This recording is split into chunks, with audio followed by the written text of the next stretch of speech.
Bien, alors nous allons démarrer notre nouveau webinaire. Tout d'abord, bonjour à toutes et à tous. Euh, je me représente, je suis Stéphane Roy, psychologue, psychothérapeute, directeur adjoint de l'Institut Mimétis. Voilà, nous espérons que vous avez passé un bel été. Nous sommes ravis de vous retrouver aujourd'hui pour la reprise de nos webinaires après cette pause estivale. Merci aussi d'être toujours aussi nombreux et de l'intérêt que vous portez à ces temps de rencontres qui nous semblent toujours aussi nécessaires. Effectivement, dans cette période de reprise qui est, somme toute, si particulière, il nous paraît indispensable de poursuivre ces moments de réflexion qui sont comme beaucoup d'entre vous ont pu déjà nous le dire, des bouffées d'oxygène. Un institut, je rappelle aussi, continue l'Institut Métis, et bien évidemment, continue également à mettre tout en œuvre pour à continuer à assurer les formations qui sont proposées, puis bien sûr en s'adaptant autant que possible aux conditions actuelles.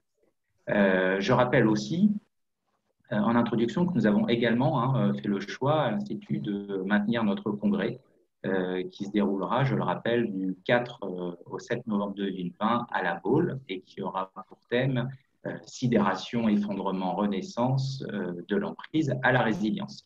Les intervenants et nos conférenciers sont prévus, qui étaient prévus initialement, sont aussi maintenus. Voilà, nous ont confirmé leur soutien et leur présence.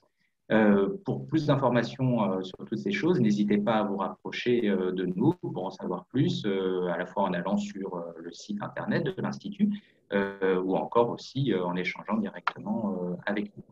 Bien, et puis maintenant, pour en venir à notre sujet du jour, à notre webinaire d'aujourd'hui, et qui a pour thème voilà, repenser le vivant, nous sommes heureux d'accueillir Claudie Gatineau. Donc, Claudie, comment dire, elle a eu plusieurs vies professionnelles. Claudie, elle a d'abord été chercheur en géographie, spécialisée en développement durable et espace à forte contrainte. Elle a travaillé notamment sur l'autonomie des semences et le respect du vivant dans les interdépendances. Et puis, je disais plusieurs vies parce qu'actuellement, riche aussi de ses expériences antérieures, aussi, Claudie aujourd'hui est chorégraphe et danseuse. Notamment dans ses dernières créations artistiques, elle chorégraphie le vivant à travers la matière ou dans des endroits insolites. Et puis, euh, pour faire le lien avec tout ça, je rappelle aussi que Claudie connaît bien et est formée, elle aussi également, à l'HTSMA, et notamment dans ses créations où elle peut faire le lien entre la thérapie et les liens avec le vivant. Nous accueillons aussi aujourd'hui le docteur Éric Bardot. Alors, docteur Bardot est psychiatre, pédopsychiatre, psychothérapeute. Il est directeur de l'Institut Mimétis et puis, bien sûr, concepteur et développeur de l'HTSMA, thérapie du lien et des mondes relationnels. Donc, comme d'habitude, pendant une petite heure, nos deux intervenants vont échanger sur le thème d'aujourd'hui. Puis, dans un second temps, euh, nous laisserons place à vos questions que je leur relayerai avec grand plaisir à Claudie et à Eric. Voilà, c'est pourquoi n'hésitez pas pendant voilà, leurs échanges à poster vos questions sur le chat voilà, qui est juste à droite de votre écran, comme certains en ont déjà l'habitude. Et puis, vous pourrez retrouver aussi ce webinaire qui est enregistré et il sera donc à voir et à revoir en replay sur la chaîne YouTube de l'Institut. Voilà, je vous souhaite un bon webinaire et puis je laisse la parole à Claudie et à Eric et moi je vous dis à tout à l'heure. Merci beaucoup. Maintenant, je t'entends. Ah Bon, bon, bah super. Bon, vous me dites si jamais ça recoupe. Je ne sais pas ce qui se passe. allez, Bien. à vous la parole. Donc, nous allons redémarrer. Excusez-nous pour ces problèmes techniques, toujours un peu aléatoires. Donc, je disais que dans cet environnement et dans cette ambiance actuelle autour du Covid, lors de nos échanges et de notre rencontre avec Claudie, nous avons eu l'idée, à partir de nos deux histoires, de partir de l'idée suivante, euh, de comment notre histoire, notre vécu, nos expériences ont influencé et ont influencé notre manière de penser. Et il nous semble que dans la situation actuelle où justement on se pose la question du sens et la capacité à penser, peut-être que de repartir de notre expérience et de partir de l'expérience de chacun nous a semblé une bonne idée. C'est ce qui nous a amené à ce titre, repenser le vivant. Et en nous questionnant sur la place justement de la relation et ce que Claudie appelle le sensible, ce que j'appelle le perceptif, nous allons échanger autour de tout ça, comme vous l'avez vu à partir de l'expérience première de Claudie sur le développement durable et les espaces à forte contrainte, qui résonnent chez moi évidemment, avec la question des mondes traumatiques et de comment se développer dans les mondes traumatiques. Notre intérêt pour la recherche, la curiosité, la passion avec laquelle nous développons ce que nous développons chacun. Et ce qui est intéressant, c'est que si Claudie est passée à la mise en scène et à l'artistique, une de mes passions et qui m'avait amené quand j'étais interne en psychiatrie, qui m'a à écrire Jeu et thérapie, c'est l'univers du jeu et aussi de la mise en scène. Et aussi la question autour de ça, de la question de la création. Aussi, nous allons vous proposer, justement, je rajouterai, petite parenthèse, quelque chose d'important aussi dans notre histoire, c'est que, vous voyez, dans la construction de notre manière de penser, il y a aussi un événement, nous n'avons pas vécu le même événement, mais qui nous a amené chacun à être confrontés à la mort. Et que ça a participé aussi de la question du sens. Voilà, donc à partir de tout ça, nous aimerions vous faire partager et après échanger avec vous sur cette question et cette question centrale de repenser le vivant. Claudie, je te passe la parole. Alors, bonjour à tous d'abord. Et on va rentrer dans le vif du sujet. Éventuellement, voilà, le repenser le vivant, on peut partir déjà de comment la nature a fabriqué un être vivant et on va pouvoir l'extrapoler à tout ce que disait Eric.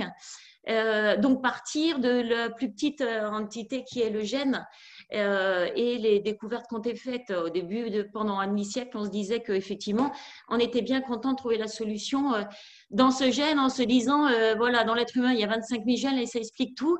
Dans le noyau de chaque cellule, il y a ces gènes qui fabriquent des protéines, qui donnent l'instruction en toute chose et qui nous permettent d'expliquer la couleur rose du flamand, des yeux de notre enfant et pourquoi pas l'autisme et toutes les questions qui nécessitent une réponse. Et puis est venu petit à petit, effectivement, de se dire que c'était peut-être un peu plus compliqué le vivant. C'était peut-être pas un seul programme et qui est venu effectivement l'épigénétique et se dire que le vivant n'est peut-être pas aussi simple qu'un programme, mais plus l'activation, un mécanisme d'activation des gènes qui est inscrit voilà, depuis notre naissance et qui est activé par des facteurs extérieurs tout au long de notre vie. Donc déjà, par cette réflexion-là, c'est très important, car ça signifie qu'en fait, on le voit d'ailleurs dans la nature, c'est qu'une seule et même entité n'explique pas ce que l'on est, au même titre que les abeilles, elles naissent toutes d'une seule ADN, d'une seule et même cellule, et que ce sont des facteurs extérieurs qui font qu'elles vont se dissocier, que si un œuf n'est pas fécondé, ça va devenir un faux bourdon. S'il est fécondé, ça va devenir ou une ouvrière ou une reine. Si c'est une ouvrière, ben elle va être ouvrière si elle est nourrie au pollen et au miel. Et si c'est une reine, destinée à être une reine selon les nécessités de la communauté, elle va être nourrie à la gelée royale. Donc ça, c'est un petit peu de voir aussi comment ça fonctionne dans des exemples très concrets, mais qu'on retrouve dans des animaux qui se métamorphosent ou dans nos propres cellules. On a des cellules identiques qui vont donner naissance à des muscles, des systèmes osseux et puis, ou des neurones, donc des fonctions totalement différentes. Alors, pourquoi je pars de ça, de simplement la première définition de la fabrication du vivant? Parce que c'est important, déjà dans la manière de penser le vivant, elle est dans cette définition, c'est pas un programme, c'est vraiment une activation qui va se faire au cours de notre vie et qui va entraîner une manière d'être au monde, une posture, une manière de penser les choses, et que de ce gène qui paraissait nous réconforter et créer un alphabet et une réponse à toute chose, c'est bien plus important de savoir comment les lettres voilà, vont se mettre en forme, se combiner au cours de notre vie pour créer du sens. Voilà, donc ça c'est la première chose, que la vie n'est pas contenue dans un programme, n'est pas aussi simple, mais plutôt dans un enchaînement de causalité complexe que Eric, tu vas pouvoir reprendre parce que ça implique effectivement de nouvelles organisations interdépendantes, des pôles d'attraction, des logiques de coévolution, des convergences vers des formes stables et récurrentes qui vont nous permettre à ce vivant d'exister. Donc voilà, Eric, est-ce que tu as par rapport à ça des choses à rajouter sur cette base? Alors, ce que je rajouterais sur cette base, c'est qu'effectivement, si on reprend à la base, quelque chose qui n'est pas contestable, et vous savez qu'en thérapie, quand nous sommes avec un patient ou une patiente dans la confusion, souvent une bonne réponse est de repartir des fondamentaux. Comme tu as exprimé le gène, je dirais qu'une chose qui n'est pas contestable, c'est que quand nous parlons du vivant tel qu'il s'exprime, se déroule sur notre planète. Et si nous partons du vivant, alors nous ne pouvons pas faire autrement que d'accepter cette idée de base que l'humain est une entité émergente du vivant.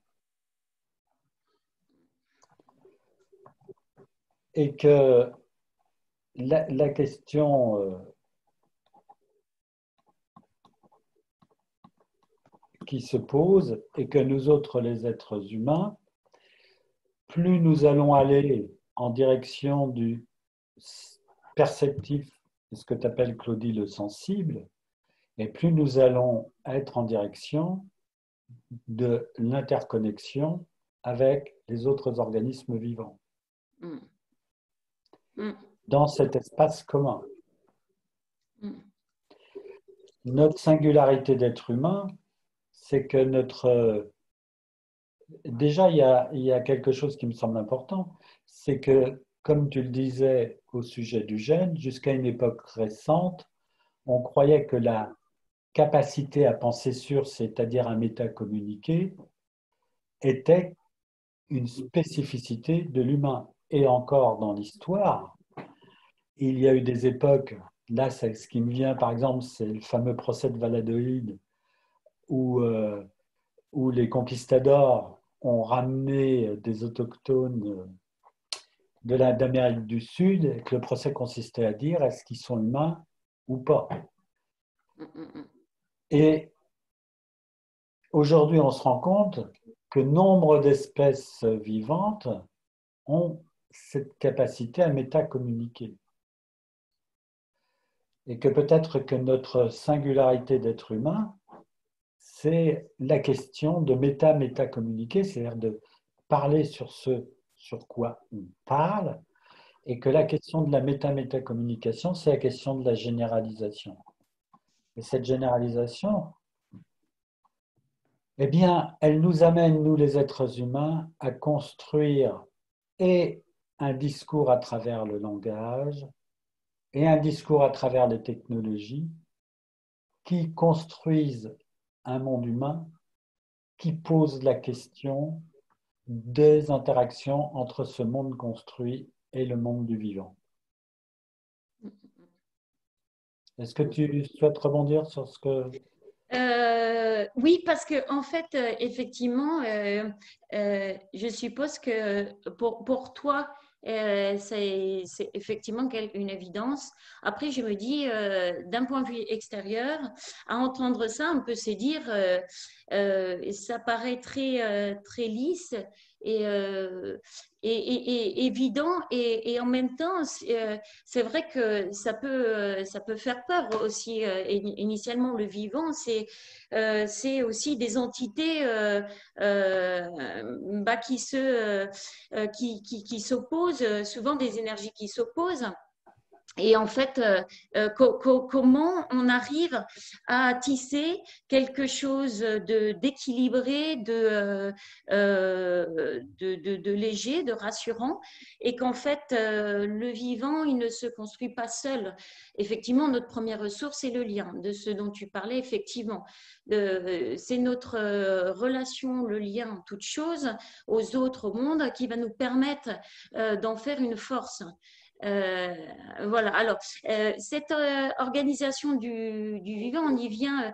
Ce qui est intéressant, Eric, c'est que tout de suite tu le projettes effectivement dans la traduction même du lien et de la thérapie, et que c'est intéressant de revenir aussi à la partie organique, comment s'organise ce vivant avant que ça coopère. Effectivement, on le retrouve dans l'homéostasie. Effectivement, je parlais que l'activation des gènes était importante. Pourquoi c'est important?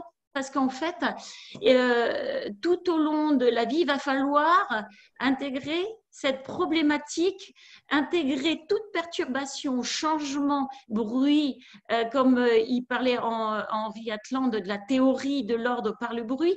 Donc, en fait, qu'est-ce qui va nous permettre d'arriver à mettre quelque chose de stable justement dans ce bruit qui nous est proposé, car la vie c'est ça, on est amené à vivre plein d'émotions, de désordre, de perturbations, et de trouver quels sont les facteurs d'autorégulation et de régulation qui va permettre à chaque fois de se réapproprier un équilibre, et qui va passer dans une première étape par s'approprier des facteurs extérieurs, donc par une dégradation, puis une réorganisation de la chose pour être dans la production d'un nouveau vivant. Donc tout ce processus n'est pas si simple. Il implique effectivement des ressources qui, elles, peuvent être simples, et qui, la première est celle, effectivement, de se mettre en lien, parce que c'est à travers les autres qu'on arrive, effectivement, d'une part à rebondir, et aussi à savoir ce qu'on sait de nous-mêmes, et donc de pouvoir activer ce système de régulation. Tu voulais rajouter quelque chose par rapport à ça, Eric? Oui, tu as dit plusieurs choses, le bruit, la question du bruit, le rapport de l'intérieur-extérieur et la question de se mettre en lien. Euh,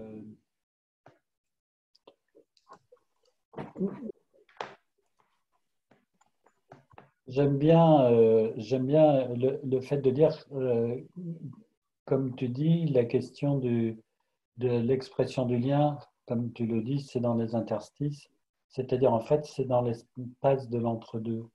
Et, et lorsque l'on parle de la mise en lien, en fait,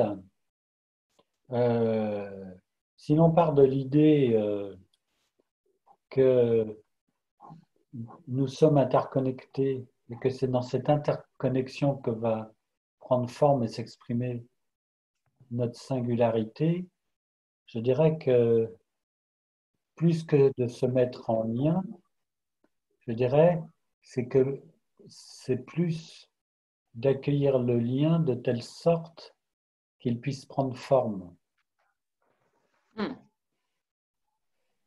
Je pense que les liens, si on part de l'idée que la matrice du vivant est une matrice interconnectée, les liens, ils sont à l'état potentiel, ils sont là. La question qui se pose, c'est plutôt la question de la rencontre, c'est-à-dire la capacité à accueillir et à recevoir le lien et à lui donner une forme. Et ce qui me semble fondamental, c'est l'idée que toute forme qui va émerger justement de la rencontre des deux, je vais dire un gros mot, je vais dire la rencontre de deux intentions justement de donner forme au lien. Et,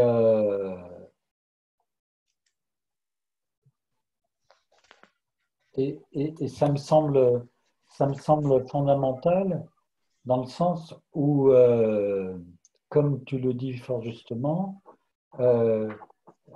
et comme mon histoire me l'a appris, c'est que la première forme ou les premières formes que prennent le lien,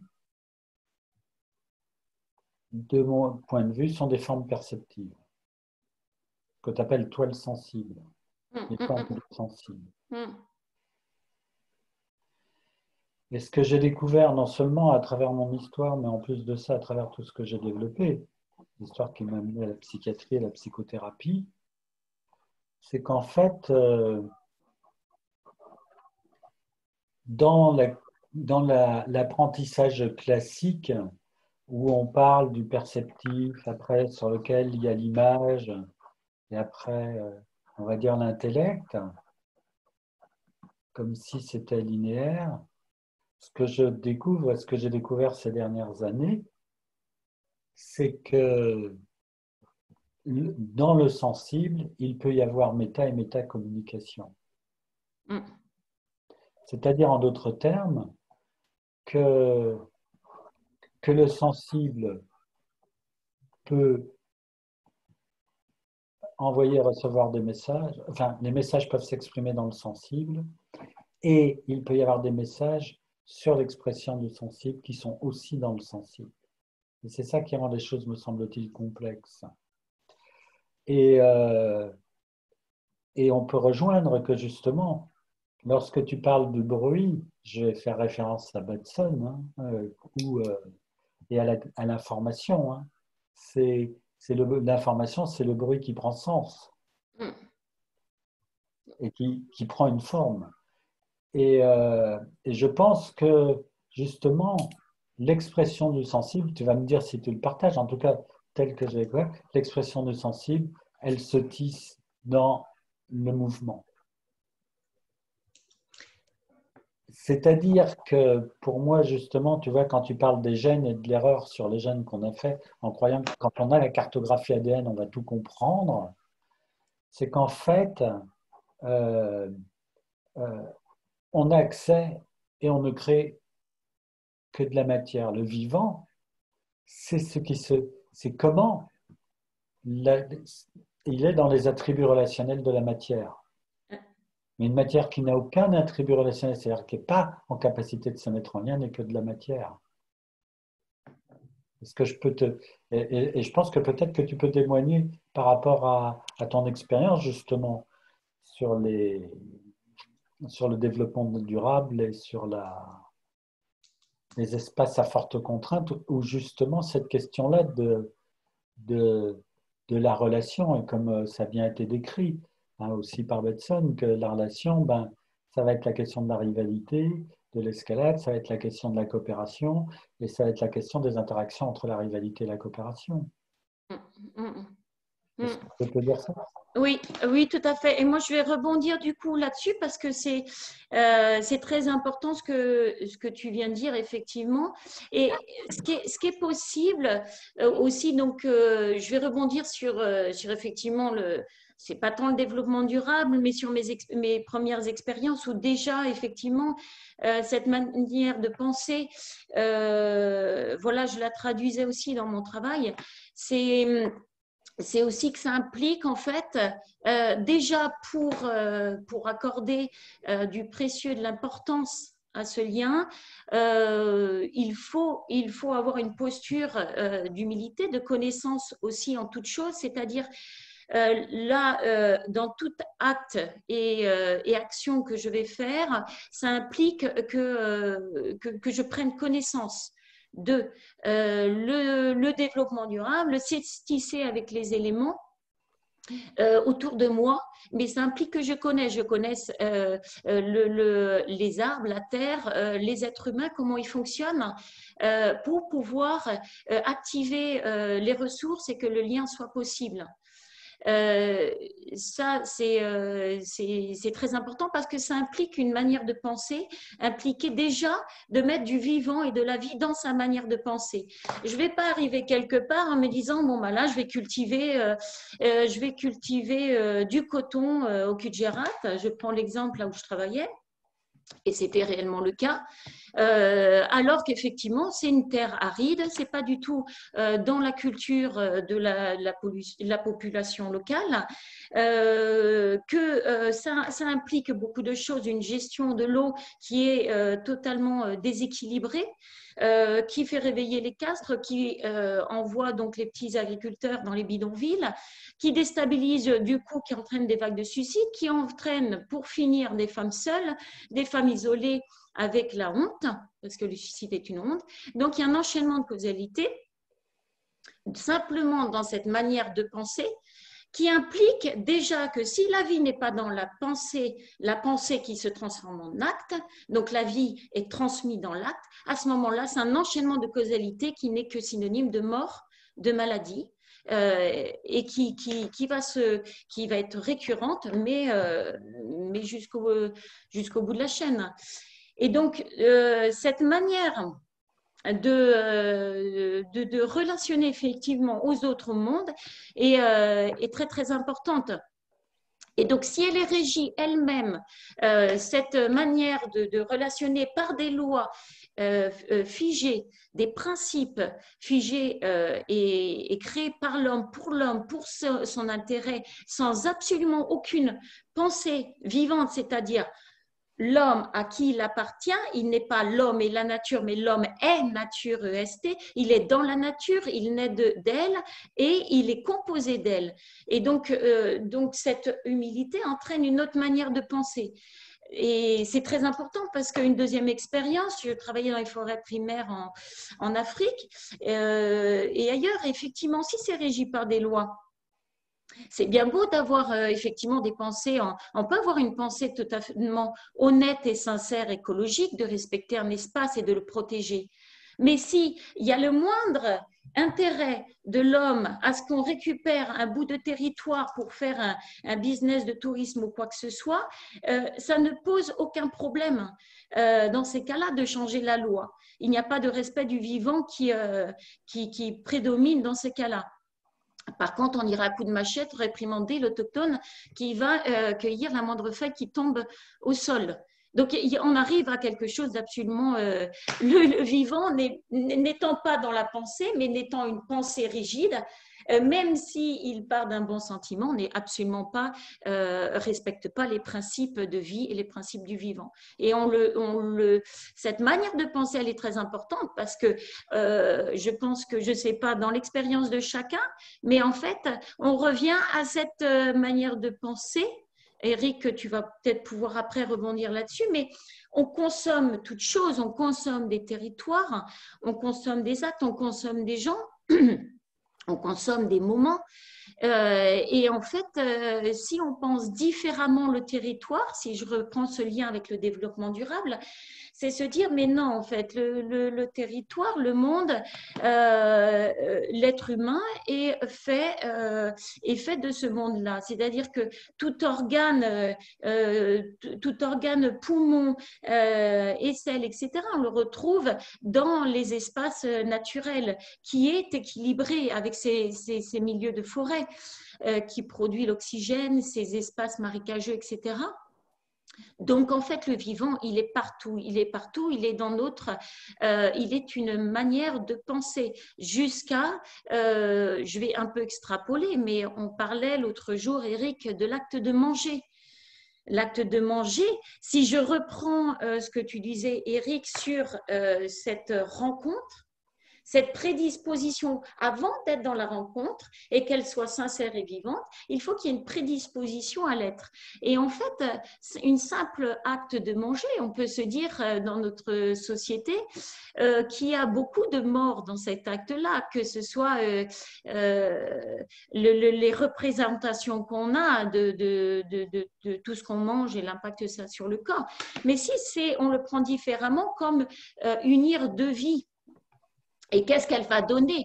On mange du vivant, on mange c'est pas manger ou pas de la viande et se culpabiliser à être végétarien, c'est peu importe ce qu'on mange, c'est la relation qu'on a au vivant qu'on mange.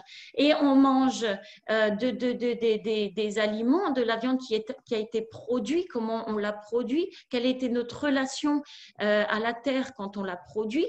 Et quand elle vient dans mon corps, ces deux vies entre la vie que j'ai en symbiose, mais ces milliards de bactéries que j'ai au fond de moi, comment elle va accueillir cette vie, ces aliments pour créer autre chose. Et si ça crée de la joie, du plaisir, et en plus que je le partage dans un espace partagé autour d'une table, ça prend une toute autre dimension qu'une culpabilité, à savoir ce que je vais manger en quantité et comment mon corps va se transformer avec ça dans cette société et quelle image je vais donner. Je sens que tu as envie de rebondir, Eric. Je te laisse la parole. Oui, je vais rebondir sur deux, trois choses que tu as dit, comme ça, qui me sont venues.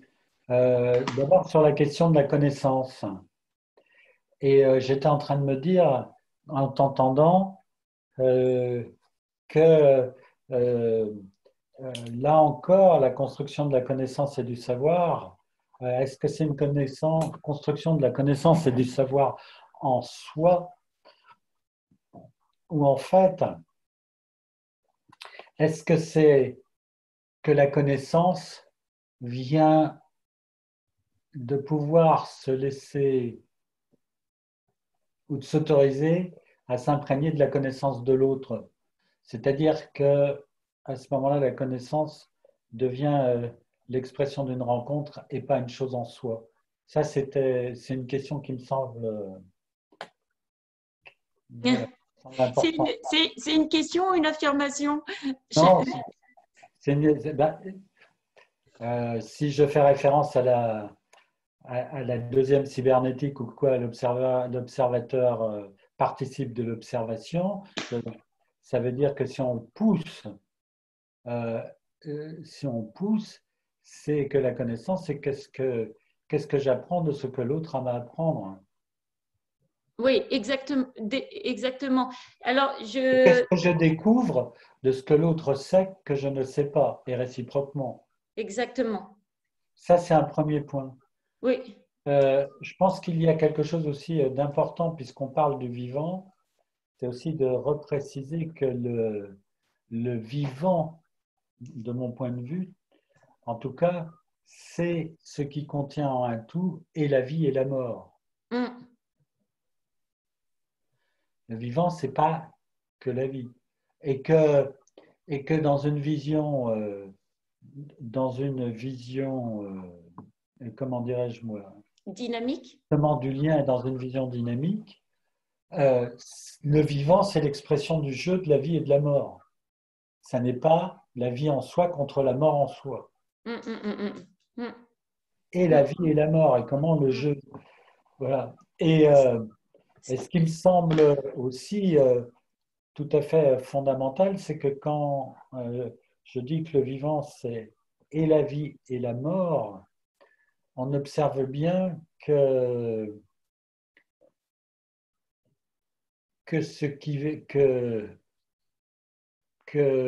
les formes de vie s'inscrivent dans des dimensions temporelles. Et que même ce que nous construisons s'inscrit aussi, comme humain, s'inscrit aussi dans des dimensions temporelles. Et donc, on ne peut pas réduire la dimension temporelle de la vie à, comment dirais-je moi, aux êtres de matière que nous sommes. Est-ce que c'est clair ce que je dis? Oui, c'est clair. J'attendais que tu termines parce que du coup, c'est tellement passionnant qu'on a envie de rebondir à chaque coin de phrase. Et que, tu avais autre chose à rajouter avant que je... Oui, ce que je disais, c'est que tu as très bien décrit comment l'acte, à travers l'acte de manger, c'était le troisième point, et je te repasse la parole, comment l'acte ne peut pas se réduire à un acte en soi. Et on voit bien comment notre culture, notre société, dans sa quête d'objectivation, a réduit à l'acte en soi, mais comme tu l'as fort justement dit, le contexte dans lequel l'acte va se déployer. Ce que l'acte va mettre en mouvement dans sa complexité et qui n'est jamais l'expression d'une seule cause, les intentions qui vont être en mouvement, les effets qui vont être... Tout ça participe du sens de l'acte. Et je dirais, quand tu parles de la prédisposition de l'être, que s'il est possible de dire quelque chose de notre société actuelle, c'est la toute-puissance de l'acte en soi, c'est-à-dire de l'opératoire. Mais est-ce que l'opératoire, c'est le vivant, ou est-ce que l'opératoire, c'est un acte en soi, et un acte en soi, c'est quelque chose qui en arrive à terme, comme tu l'as bien décrit dans les expériences, à quelque chose de mortifère et de pathogène. Alors, je peux rebondir? Ah bah vas-y, je te Parce que je rebondis entre ce que tu dis, le petit message aussi de Véronique qui refait un petit lien sur l'écologie et puis l'expérience. Et effectivement, bon, ce qu'on voit aussi en biomimétisme, c'est que, Véronique, tu as raison, sur le lien écologique, ce n'est pas le tout que ce soit selon les principes du vivant, il faut que ça passe par l'expérience, effectivement. Si elle n'est pas traduite, elle n'est pas vécue, effectivement, l'écologie en soi est une science froide, je dirais.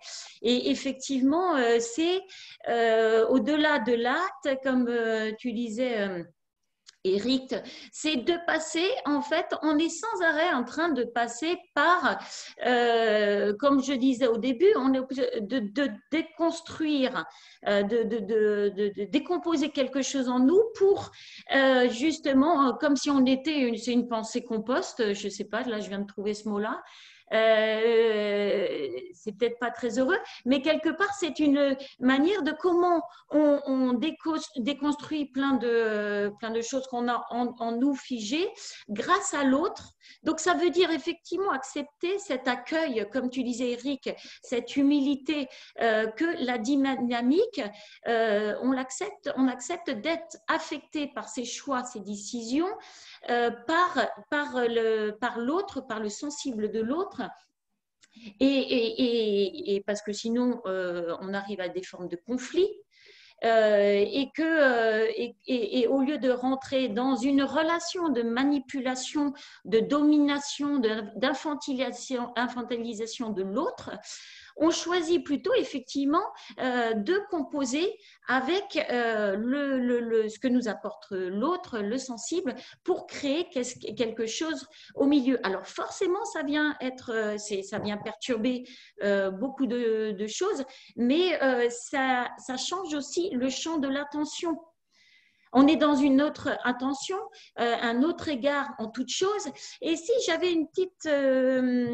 encore, j'aime bien moi les exemples parce que ça permet de poser les choses. Si je reprends cet exemple de mon expérience d'aménagement, moi j'ai été formée en aménagement du territoire. Et donc, j'en parlerai dans tout ce qu'on vient de dire là. Ce qui est intéressant, ce n'est pas d'aménager le territoire, c'est-à-dire de le contrôler en fonction de notre intérêt et de le maîtriser, mais ce n'est pas non plus on va passer par la cohabitation. Effectivement, donc c'est une première démarche de cohabiter dans ce milieu, donc c'est-à-dire ménager le milieu, ça veut dire en prendre connaissance et composer avec et s'intégrer avec le milieu, donc pour créer une symbiose. Mais moi, j'irai plus loin dans la métaphore du lien relationnel. Je dirais que c'est presque réhabiliter, en fait, réhabiliter le monde qui implique une dimension encore plus importante, avec aussi la dimension du sacré. Donc je pense que derrière tout ça, et je pense que là, Eric va se donner un malin plaisir de rebondir, on arrive à la définition de la diplomatie des interdépendances. Dans cette métaphore-là qui me vient, de passer de l'aménagement du territoire à le ménager dans une forme de cohabitation, puis le réhabiliter dans ce respect du vivant, qui crée forcément une qualité du lien et des interdépendances. Là, tu me prends un peu au dépourvu, Claudie, avec diplomatie des interdépendances. Maintenant, je me dis que dans cette manière d'exprimer, je t'entends me tendre la perche sur une question qui me tient à cœur et que j'ai développée actuellement, que effectivement, nous, en tant qu'êtres humains, il y a à repartir du fait, comme l'a dit Bateson, comme l'a dit Winnicott, comme l'a dit nombre d'auteurs, un humain seul, ça n'existe pas. Et donc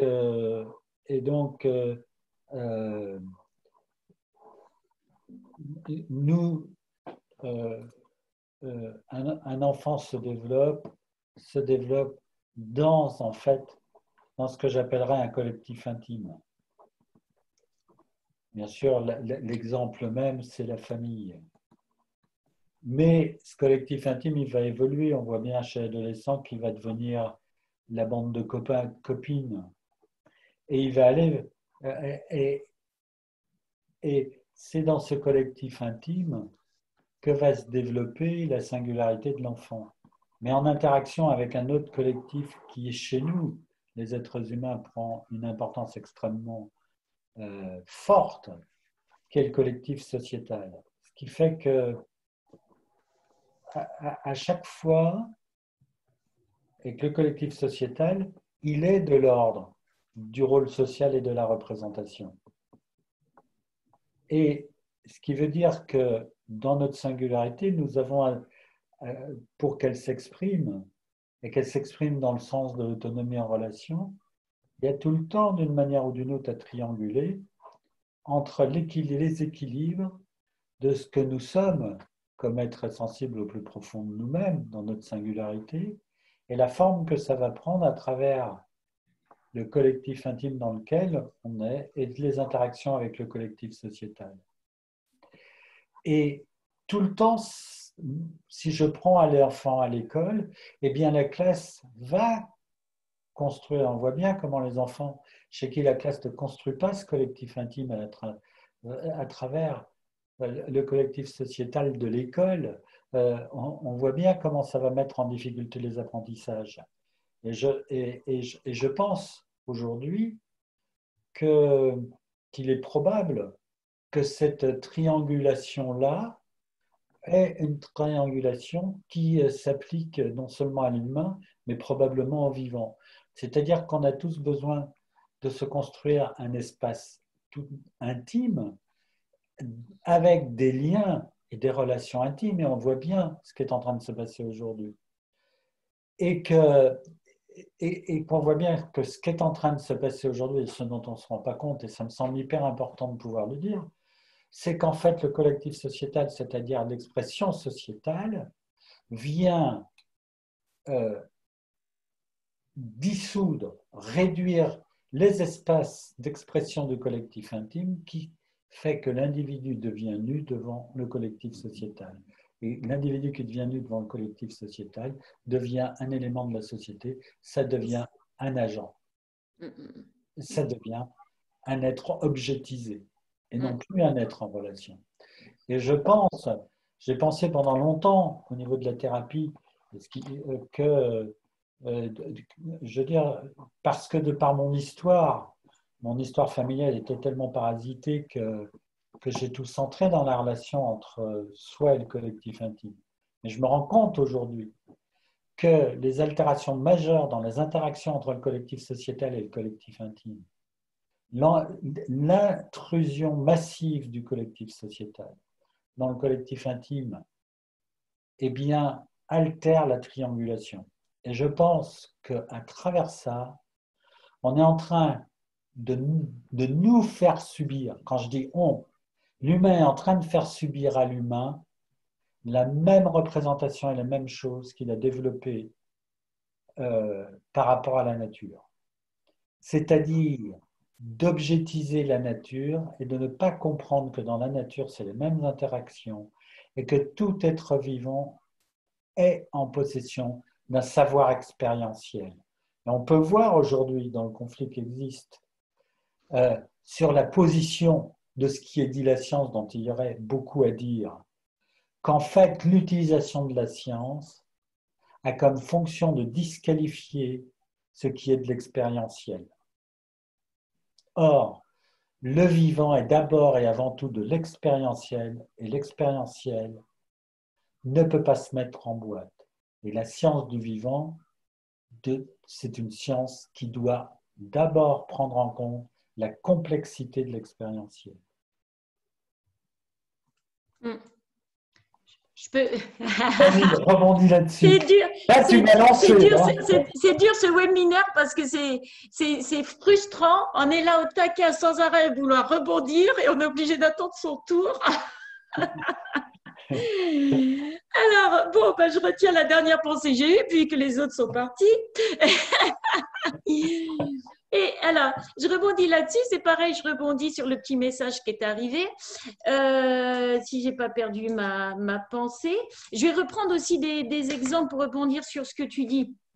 Effectivement, on se rejoint. C'était très intéressant quand on a partagé là-dessus parce que, effectivement, je te parlais de la crise du sensible et puis du sensible partagé qui est aussi accepter le sensible de l'autre et recréer un autre sensible ensemble.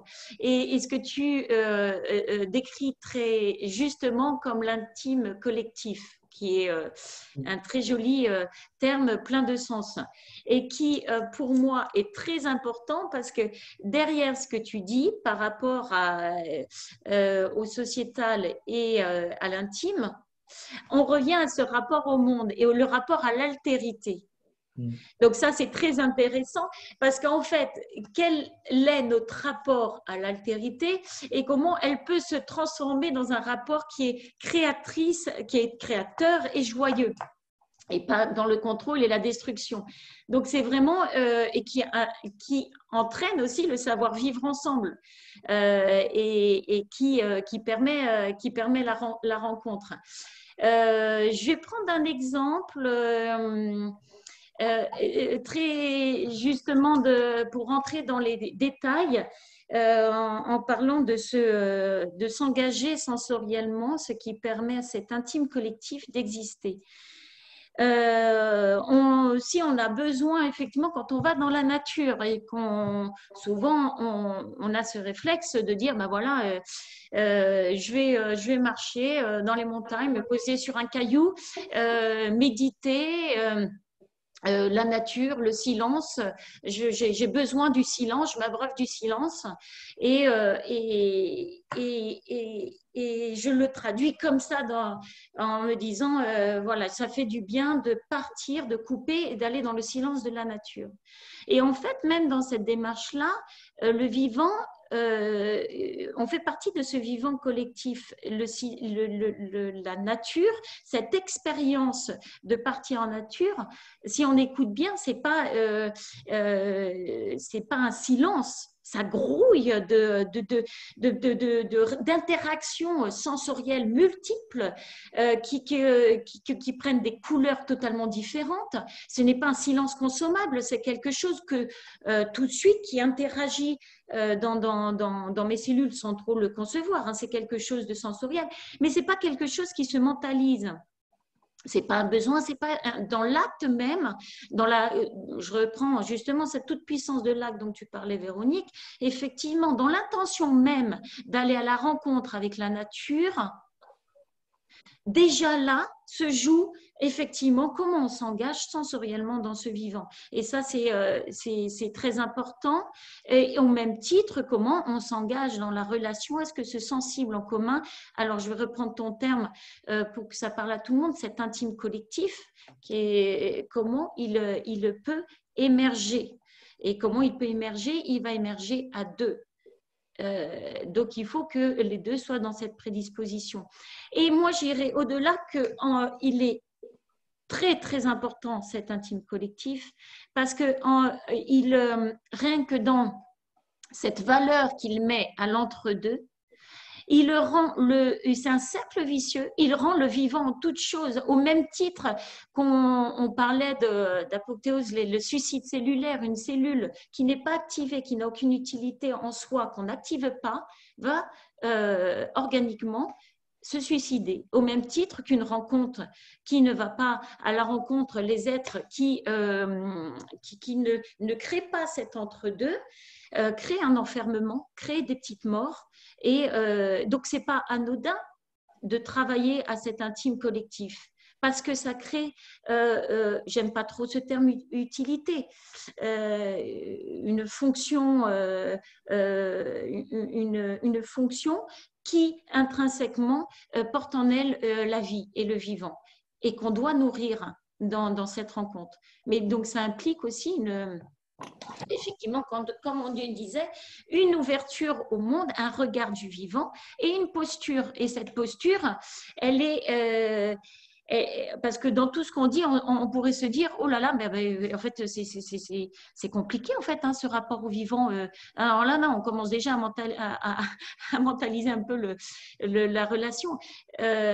Moi, je sais que mes outils, mes leviers, comme je dis, je suis née un petit peu avec ça, merci à mes parents, dont ma mère qui doit m'écouter, mais mes leviers à moi a été effectivement le rire et la poésie, la création par la suite que j'ai retrouvée dans mon parcours. Vous voyez que ça n'a pas été une évidence, même si je suppose que la création était déjà dans le lien, mais ça implique un bon sens peut-être poétique qui est donné à toutes nos actions et à nos décisions. Il faut savoir aussi se poser, il y a une temporalité à ça pour être disponible à ce que cet intime puisse se créer.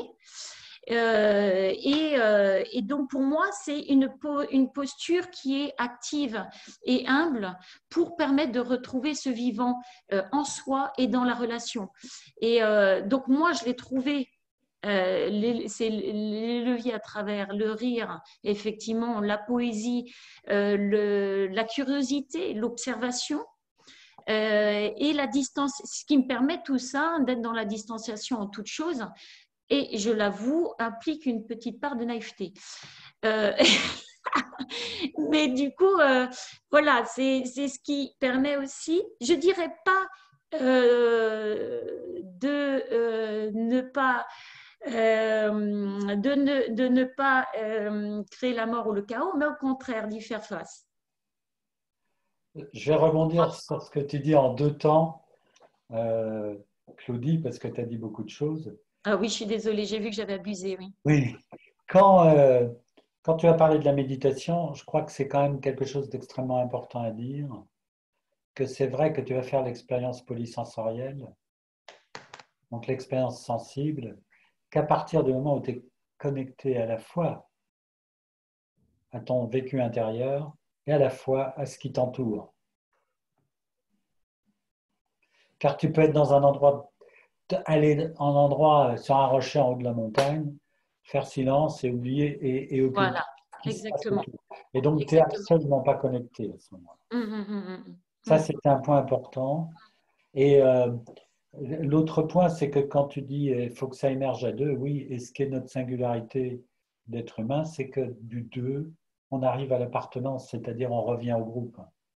Le groupe, c'est à partir de ce collectif qu'on se crée et en même temps, en retour, on a besoin de se créer un collectif intime. Et, et comme tu témoignais de ton existence, justement, ce qui m'a amené aussi à tout ça, c'est que dans mon histoire, en quelques mots, sans épiloguer, justement, j'ai été confronté à ça dans mon histoire familiale, entre, je dirais, la position sociale et la représentation sociale et le rôle social de mes parents, ou l'illusion ou l'idée à l'extérieur de réussite,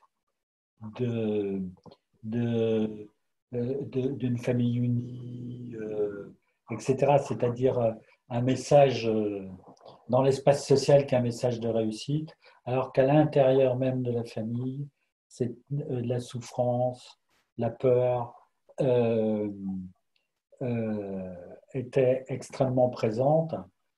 Et dans ma position d'aîné de cet enfant, justement, très tôt, ce décalage entre les deux a été source pour moi d'un bombardement, comment dirais-je, qui a nécessité ou qui a développé la question du sens, c'est-à-dire le sens entre le désaccordage entre la représentation et ce qui était vécu. C'est-à-dire en apparence, c'est comme si tout était bien, alors qu'en fait, à l'intérieur, dans le perceptif, c'était pas OK.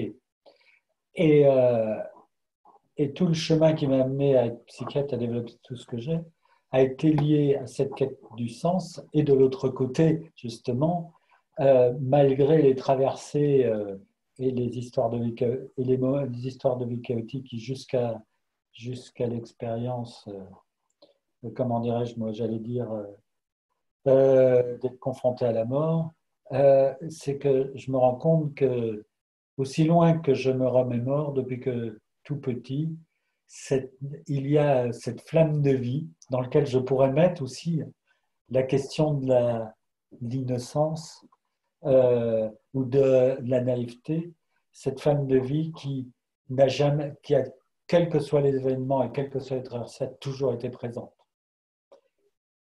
Et ce que je peux dire, c'est que aussi loin que je me rappelle, et c'est ça aussi qui m'a amené très tôt dans mon histoire à l'hypnose, c'est justement de chercher comment accorder l'apparence normative avec le fond perceptif qui était un fond perceptif désaccordé. Et si j'en témoigne aujourd'hui, c'est que dans la situation actuelle, et je peux le dire parce que d'autres, comment dirais-je moi,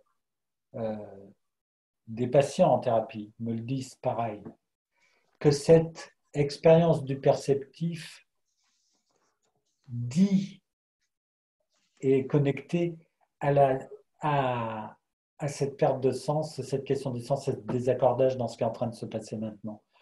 Et ce que j'ai pu vivre moi, et je peux témoigner dans mon histoire, c'est que à chaque fois que j'ai pu exprimer ce désaccordage dans l'environnement familial, il a tout le temps été disqualifié au profit de la représentation familiale normative.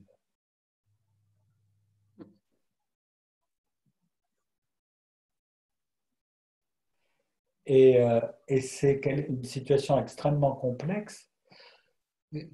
Et je vais aller plus loin, c'est que ce qui m'a amené à un moment à renoncer, à me dire, mais il faut que je sois accepté par le collectif sociétal et la représentation sociale, parce que c'est la seule façon de s'en sortir, alors qu'en fait, ça continue à entretenir le désaccordage. Et toute la question est comment témoigner, parce que le perceptif, le sensible nous dit si la situation dans laquelle que nous vivons est une situation qui est OK ou qui n'est pas OK.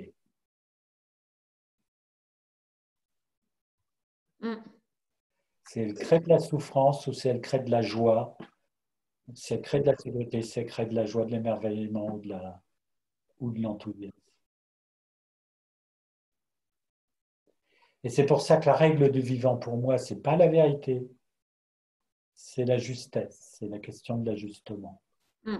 C'est la question de l'accordage. Oui. Ouais. Je peux rebondir? Oui, vas-y. Alors, parce que justement, tu dis les phrases exactement quand je suis en train de les penser, donc c'est parfait. Continue à mettre les perles sur le collier. La justesse, et je rebondis aussi sur ce qui ça bouillonne aussi à côté là, Eric, sur les petites questions et commentaires. Sur cette justesse, alors encore une fois, je suis désolée, hein, moi j'aime bien prendre des exemples, ça permet aussi de poser les choses, parce qu'Éric est tellement profond que voilà, des fois il faut revenir à la surface avec des choses concrètes. Alors je vais prendre un exemple sur justement, sur cette justesse et quelles ressources on a. Parce qu'effectivement, là, il y en a beaucoup qui reconnectent à la thérapie et effectivement, manque du vivant dans le patient, comment effectivement remettre le vivant, les ressources, etc. Je vais prendre l'exemple, je ne sais pas si certains ont été dans ce débat-là ou voilà cette réflexion-là par rapport à la fréquence qui se dit en musique du 440 Hz. Qui effectivement est catalogué comme contre nature, effectivement, parce que c'est une musique en conflit avec le centre d'énergie humain. Donc, vous avez peut-être entendu parler de ça ou pas. En tout cas, effectivement, moi j'ai lu beaucoup de choses là-dessus pour effectivement, avant de dire à mon fils qui passe dans toutes ces compositions musicales en disant il faut que tu reviennes au 432 Hertz, la tonalité naturelle, l'équilibre harmonique parfait qui en est totalement avec des vibrations accordées avec notre corps humain. Donc avant que je lui lance cette idée-là et qu'il soit obligé de tout reconvertir ses compositions sur Audacity. Il me dit, mais maman, tu t'es bien renseignée, tu es sûre que ce n'est pas une arnaque? Donc, réaction de jeune. Donc, je me suis bien renseignée. Et puis, enfin, je me suis bien renseignée par curiosité, sachant que j'avais déjà la réponse en moi. Je n'avais pas besoin d'aller plus loin.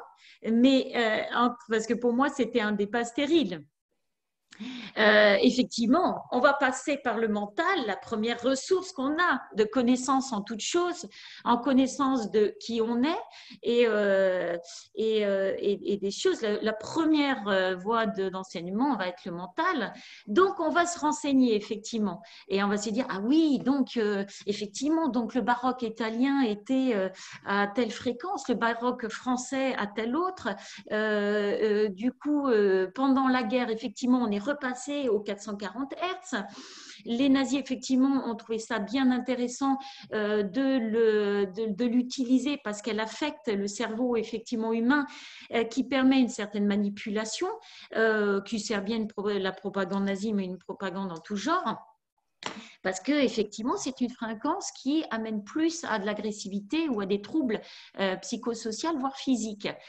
Voilà ce qu'on peut entendre. Et donc, effectivement, quand on écoute un même morceau avec deux fréquences, une aux 440 Hz et celle à 432 Hz, effectivement, on entend une perception différente. Alors, si on rentre dans le départ, on passe du mental à se dire à la symbolique maintenant, et on se dit, ah oui, 432 Hz, les sociétés primitives traditionnelles l'ont beaucoup utilisé en Égypte, au Mexique. Donc, quelque part, elles sont proches de la nature, elles doivent être plus proches, effectivement. Elles ont compris que c'était une fréquence qui était plus harmonieuse, que les vibrations, effectivement, étaient en accord, vu qu'on fait partie de la nature, et qu'il fallait se mettre sur la même longueur d'onde, la même fréquence. C'est une petite métaphore de pensée. Et on se dit effectivement, voilà comment on va prendre parti. Et puis, après le corps, après le mental et comment le symbole, les voies d'enseignement, il y a effectivement le corps qu'on oublie, par lequel passe tout le système perceptif et sensible, les émotions. Et là, je me dis, eh ben, en fait, c'est pas compliqué. C'est un débat stérile de savoir quelle fréquence ou pas et d'adhérer à l'une ou l'autre. Mais si je veux rentrer en lien avec l'autre, si par exemple, avec la nature qui a une fréquence, avec une personne qui a une émotion, donc une fréquence particulière, simplement être à l'écoute de ce que me dit mon corps. Est-ce que je suis dans mes sensations, dans mes émotions? Est-ce que moi, je suis dans un équilibre, une harmonie parfaite? Est-ce que, ou si je suis perturbée, et c'est intéressant, c'est une formation à prendre en compte, comment, à deux, j'essaye de me mettre sur une même tonalité, naturelle ou pas. Ce qui est important, c'est la tonalité qu'on va trouver ensemble et qui va pouvoir nous permettre d'être en partage. Forcément qu'on va se dire que la bonne tonalité va probablement, sans surprise, être une tonalité qui va être en harmonie, pas que simplement ce qui va se passer entre deux personnes, mais au monde, à la nature, à l'environnement et à soi. Et donc, on ne remonte pas dans le mental, c'est simplement percevoir, être à l'écoute de ce que ça peut produire dans mon corps. Et je terminerai... parce que je pense qu'Eric, je le sens aussi sur le starting block là, mais c'est tout simplement revenir, ça me vient à l'idée dans cet exemple-là, que le vivant, il vient déjà d'une vibration, il vient d'une onde, d'une vibration, d'un son, qui va entraîner une réorganisation. C'est la base organisationnelle. On voit bien que si on entend différents sons, différentes fréquences, ça va entraîner une réorganisation des cellules différemment, même à l'intérieur de notre corps, étant donné que ces vibrations, elles ne sont pas dans le vivant, elles ne sont pas dans le vivant si elles ne sont simplement vibrations, elles sont dans le vivant à partir du moment où elles rencontrent la matière. La matière qui est l'autre, la matière qui est moi, la matière qui est entre nous deux, entre chaque chose qui fait la relation. Et donc, étant donné que nous, on est plein d'eau, c'est aussi une matière qui est à traverser, comment justement ce son, cette vibration va pouvoir être projeté dans cette relation. Donc voilà, et qui implique, on voit bien que cette manière de penser, implique une petite part de création et d'imaginaire qui implique totalement le corps et notre source d'enseignement première qui est le corps. Je suis désolée, mais c'est le mien, donc du coup, je fais de la pub là. Et Claudie et Eric, pardon, je vous interromps une seconde. Oui. Eric, peut-être que ce sera le dernier retour avant qu'on puisse laisser place à quelques questions. Tout à fait. D'accord. Je vais juste rebondir sur ce que vient de dire Claudie et dans l'exemple qu'elle donne, que tu donnes, Claudie. C'est-à-dire que quand tu dis le vivant vient d'une vibration euh, et que le vivant est création, je te rejoins tout à fait. C'est qu'il va créer, du nouveau, il va créer de la différence et il va créer il va créer le rapport entre la stabilité et la différence de ce qui va émerger. Et j'ajouterais quelque chose parce que je ne sais pas si tu l'as dit, mais si tu l'as ajouté, mais tu m'avais dit, ah si tu l'as dit, j'aime la poésie. Et en fait, la poésie, c'est le langage de la narration, c'est le langage du vivant, c'est-à-dire que c'est un mot en soi, c'est une brique, c'est de la matière. C'est la manière dont les mots vont être en interaction, comme les notes de musique vont être en interaction. C'est la manière dont les phrases vont être en interaction. C'est la manière dont le corps, dont le mot va vibrer et résonner. Et je le sais bien comment c'est fascinant en thérapie, comme quoi un mot va pouvoir résonner, avoir une activité et va avoir un effet métaphorique extrêmement puissant chez une patiente ou un patient, alors que le synonyme va être un mot en soi qui va avoir aucun effet. Et donc, oui,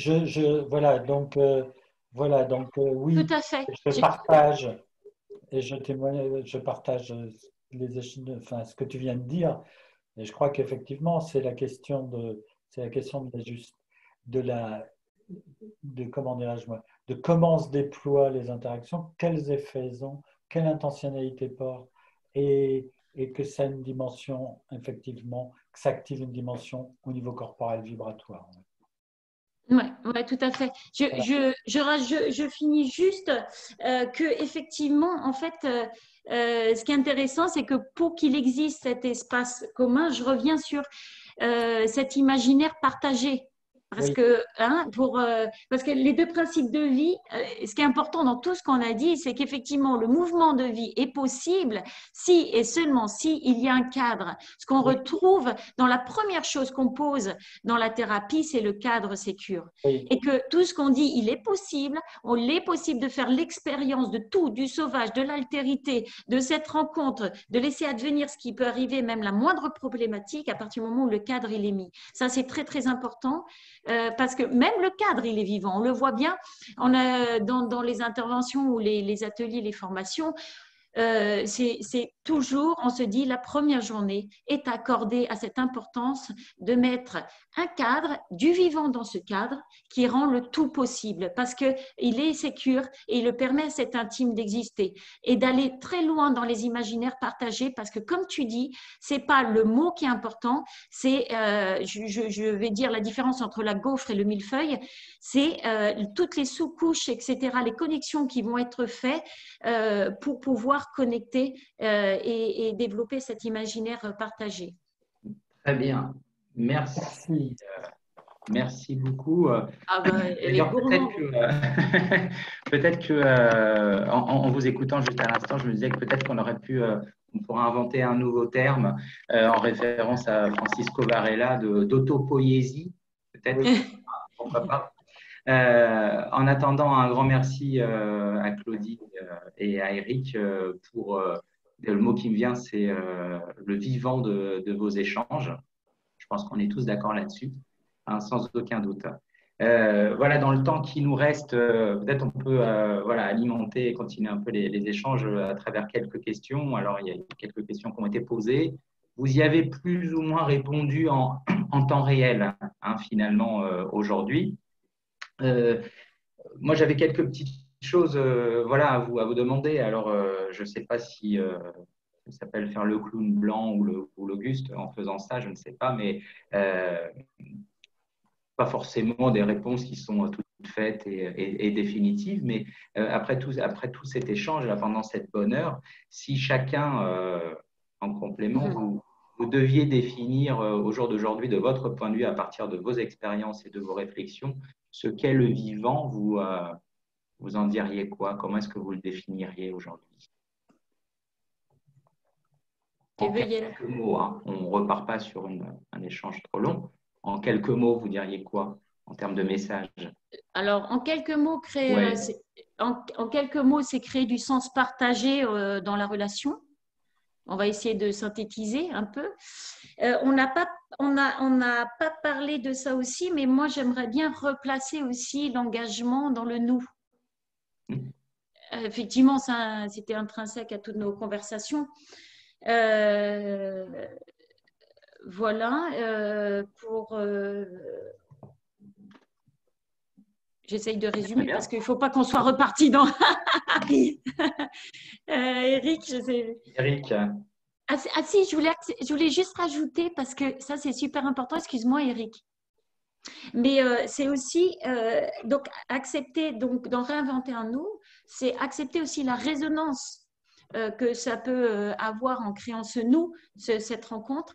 Et donc ça implique aussi, comme on disait, la notion aussi de mystère, d'imprévu. Donc, en fait, la joie, elle est aussi de quand on est dans cette manière de penser, de mettre du vivant dans notre pensée, dans nos actes, dans nos décisions, c'est que finalement, on se laisse toujours surprendre, en fait, il n'y a rien de prémédité ou d'anticipé. Il y a une plasticité, une perméabilité en fait dans ce perceptif qui fait que souvent, voilà, ça se transforme en joie, mais on accueille des choses qu'on n'avait absolument pas anticipées. Donc le mystère fait partie de ce principe de vie. Eric, tu veux réagir? Eh bien, écoute, je vais donner, je vais donner juste trois choses que ça m'évoque. Pour moi, le vivant, c'est ce qui émerge de la vacuité.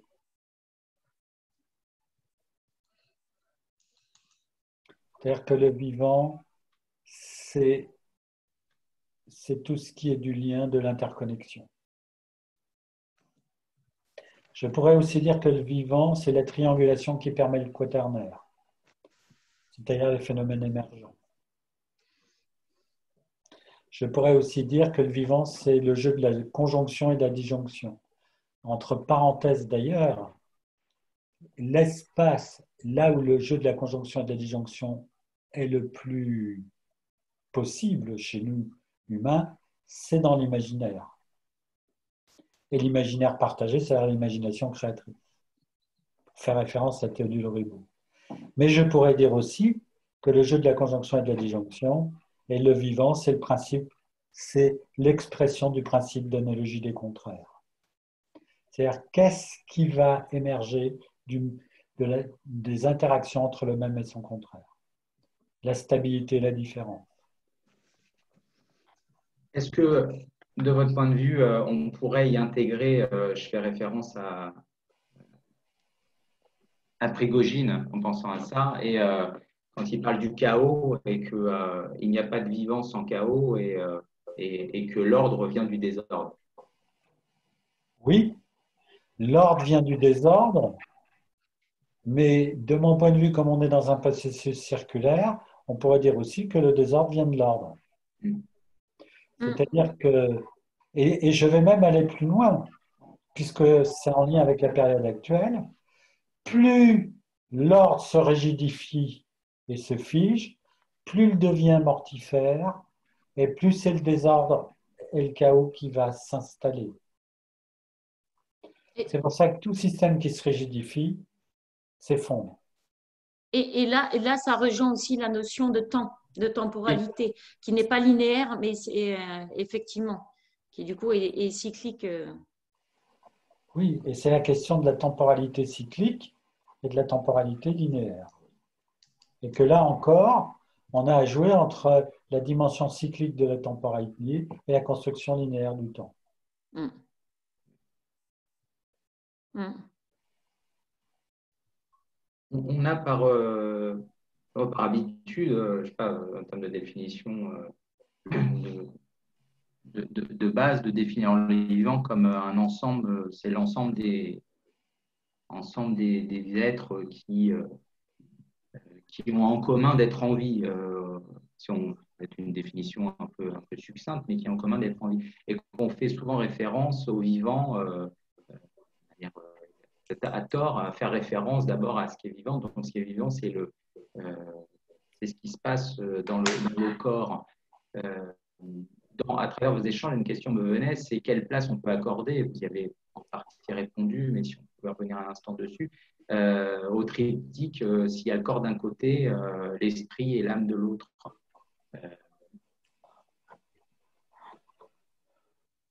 Alors, on pourrait dire s'il y a le corps d'un côté et L'esprit et l'âme, parce que moi, ce que j'ai entendu, c'était que effectivement, vous parliez sur le corps un instant, tout ce que vous avez pu dire et échanger, on est sur un corps qui n'est pas juste un organe, enfin un ensemble d'organes fonctionnels, voués en direction d'un but, mais en tant qu'être en relation et de relations.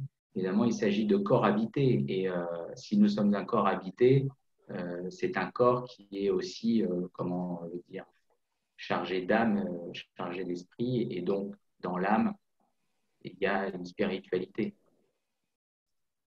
Ah bah alors ça, et c'est le geste premier du vivant, c'est habiter son corps. Ça, c'est effectivement, Stéphane, ça c'est très très important. C'est habiter son corps et qui reste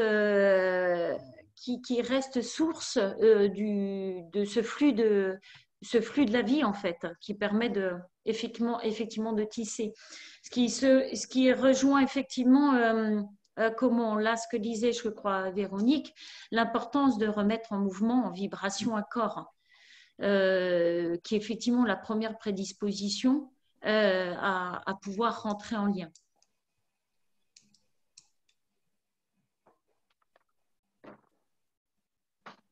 Eric, tu veux rajouter quelque chose ou oui, on peut passer notre... ta question, je dirais juste ça. Quand on médit le corps, l'âme et l'esprit, l'âme, c'est la chair, c'est-à-dire c'est le corps en relation. Oui, oui. Par contre, si je viens sur l'esprit, l'esprit c'est pas, pour moi, l'esprit, c'est pas le mental.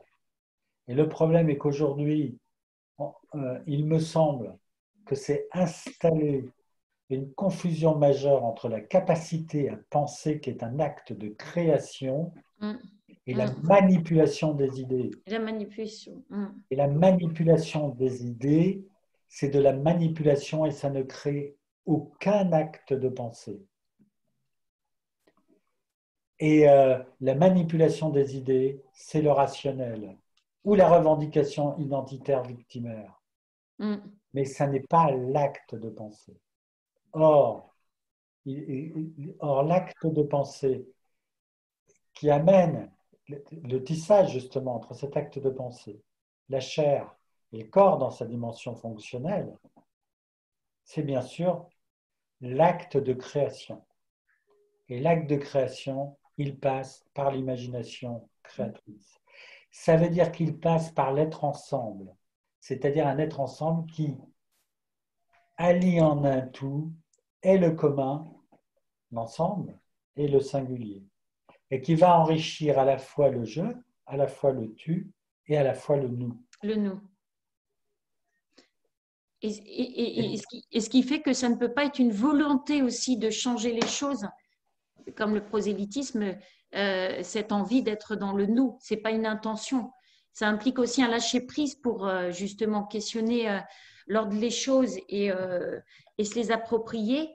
Donc ça implique aussi, comme tu disais, ça implique le déséquilibre, ça implique Voilà, de s'approprier que la mort fait partie de la vie, que le déséquilibre fait, voilà, qu'on est obligé de déconstruire, décomposer et de lâcher prise pour questionner cet ordre des choses, et qui implique aussi une manière aussi de penser qu'on doit sans arrêt réinventer ce vivant. C'est une pensée qui n'est pas acquise. C'est pas une pensée en se disant là je vais être aux aguets sensoriellement totalement ouvert et je vais toujours avoir la même recette pour accéder au vivant. Donc effectivement, le premier souci dans notre société, c'est qu'on a comme seule ressource et voie d'enseignement essentiellement le mental, qui implique, comme tu disais, Eric, plus une manipulation, un contrôle de toute chose, et qui rend stérile l'acte de penser. Et le nous est un faux nous, même la bonne intention nous fait passer à côté de la relation. Parce qu'on a un petit peu… Enfin voilà, ce qui est important, c'est redonner de l'importance aux autres voies d'enseignement, qui est le symbolique, la relation, la capacité de se mettre en relation et le corps, effectivement. Et justement, je vais rebondir par rapport à la situation actuelle. On voit bien, est-ce qu'on est dans le principe de précaution ou est-ce qu'on est dans le degré zéro de risque? Et c'est indécidable. Pourquoi? Parce que le sens ne peut être donné que si en perspective il y a un projet. Et que s'il n'y a pas de projet, le principe de précaution, qui est comment je prends soin pour que le projet se réalise et aboutisse, devient une chose en soi. Et le principe de précaution qui devient une chose en soi est un principe d'évitement du risque et de degré zéro du risque. C'est-à-dire que ça devient un principe mortifère. Pourquoi?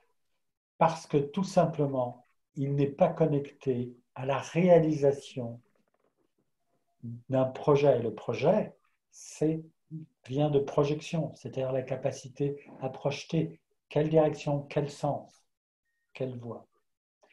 Et le problème est qu'on a tellement, j'allais dire, projeté à l'extérieur le projet qui doit venir de l'extérieur, qu'on en a oublié que le projet, il ne peut venir que dans la rencontre des interactions entre les intériorités, c'est-à-dire dans l'interaction entre le collectif intime et le collectif sociétal, et qu'il ne peut pas venir que du collectif sociétal, s'il est dissocié du collectif intime. Et je crois que c'est vraiment la question fondamentale de confondre le vivant avec la dualité de la vie contre la mort. Donc, si on approche de la fin, mais dites-moi si je comprends bien, tous les deux, vous prenez, si je peux me permettre d'utiliser ce terme-là, vous prenez une écologie du vivant, une écologie du lien dans le vivant. Me trompe-je?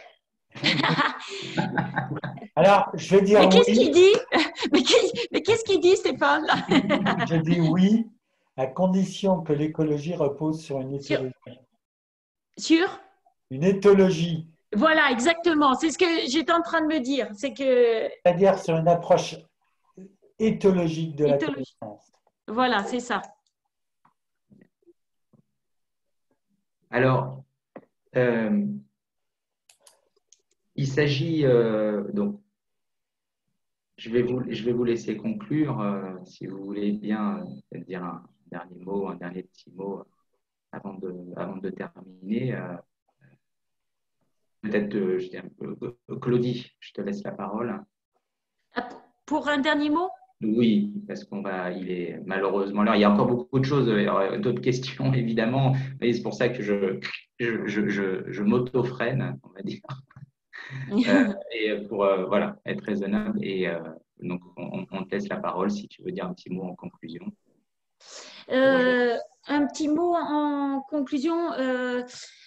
Oui, pour moi, c'est très important en fait, hein, cette thématique-là, parce qu'elle elle est aussi mon rapport voilà, dans tous mes projets et qui implique justement une relation que ça a été partout dans le monde, travailler avec la terre, l'eau, les êtres humains, ou les formations, ou la thérapie, c'est quelque chose qui est très important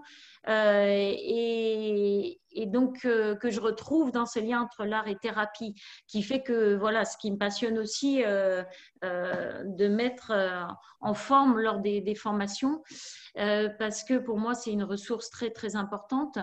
Et voilà, on n'a pas le temps, mais c'est vrai qu'après, il y a toute une dimension entre le sacré et l'invisible qui est important parce que du coup, elle prend son importance à partir de tout ce qu'on vient de dire. J'accorde aussi de l'importance au collectif intime. Le collectif, c'est un collectif soignant, c'est un collectif sécure. Ça, c'est très important. Et qui aussi donne la validation à chacun parce que même si on est engagé dans notre vie, on est perméable à toute chose. On a toujours besoin d'avoir ce retour, cette autorisation de l'autre quelque part, même si il est plus ou moins conscient de cet intime collectif. Je le reprends, du coup, voilà, je suis partie sur le collectif Merci. sensible et puis aïe, voilà, je me suis laissée complètement...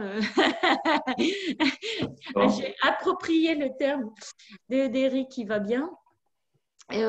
Donc voilà ce que j'aurais à dire. Ok, très bien. Merci. Hein, de garder cette pensée, c'est un rapport dynamique aux choses. Hein. C'est vraiment un flux continu de la vie. Il y a une création continue et un perpétuel voilà, réajustement, régulation, réajustement. Ok, merci. Éric? Merci. Pour conclure, j'aimerais rebondir sur une observation. Ça y est, c'est parti, alors je ne sais pas où elle est. Qui posait la question, est-ce que l'anxiété, l'angoisse ne sont pas des refus du sensible? Oui. Effectivement, dans notre société, on a mis sensible égale sensibilité. Et on a mis le sensible dans l'archaïque. Sous-entendu, l'archaïque, c'est bon pour les bébés, c'est bon pour les petits, mais quand on est grand, la sensibilité, ça ne doit pas être ça. Or, tout ce que j'ai développé, c'est de réintroduire que le sensible est une ressource fondamentale. Et c'est important parce que justement, non seulement il y a un refus du sensible, mais cette disqualification de la place du sensible sur lequel qui interagit avec l'affectif et avec l'imaginaire, c'est-à-dire l'imagination. Eh bien, oui, ça mène à la crise d'angoisse. Oui, ça mène aux attaques de panique. Mais oui, ça mène à la dépression et à l'envie de se suicider. Et à l'idée du suicide. Du suicide que je ne peux pas vivre ou ne peut pas être accepté dans ce monde-là. C'est-à-dire, c'est la source, et bien sûr, des addictions, dans cette dimension qui fait que l'exclusion à ce moment-là agit à plein. Et je finirai juste en disant, c'est à partir de cette expérience-là qu'il est important pour moi et qu'il a été important de développer que l'enfant, qu'on parle d'enfant symptôme dans une famille dysfonctionnelle, est peut-être l'enfant qui justement exprime à travers son sensible et à travers sa symptomatologie ce dysfonctionnement entre la représentation et l'intime. Et que c'est la raison pour laquelle il m'a semblé vraiment hyper important en thérapie de pouvoir prendre appui sur l'enfant symptôme comme enfant éclaireur, c'est-à-dire celui qui n'a pas d'autre mot que de transformer en agir les perceptions du sensible qui témoignent dans son expérience du désaccordage, c'est-à-dire de situations de double contrainte. Très bien.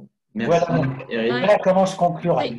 Et je finirai en disant merci Claudie pour cet échange vivant Ouais, alors je rajoute juste par rapport à ce que tu as dit, ces 2 secondes, et qui est très intéressant entre le sensible, la valeur du sensible et ce qui Ah, ça y est est, ça compris fait comme… 2 secondes, Claudie. Non, 2 secondes, sensiblerie. Non, simplement dire que ce qui est intéressant, parce que ce que fait effectivement lors de ses consultations, Eric, il reprend, il recrée effectivement, il fait revivre cet état amniotique aussi dans notre vie intra-utérine. Et il y a beaucoup de sociétés primitives qui effectivement refait passer cette expérience-là, mais sur un long terme, pour justement se réapproprier cette ressource-là ou effectivement cette perception totalement éveillée et qui nous manque au fur et à mesure de notre vie d'adulte. Voilà, je finis.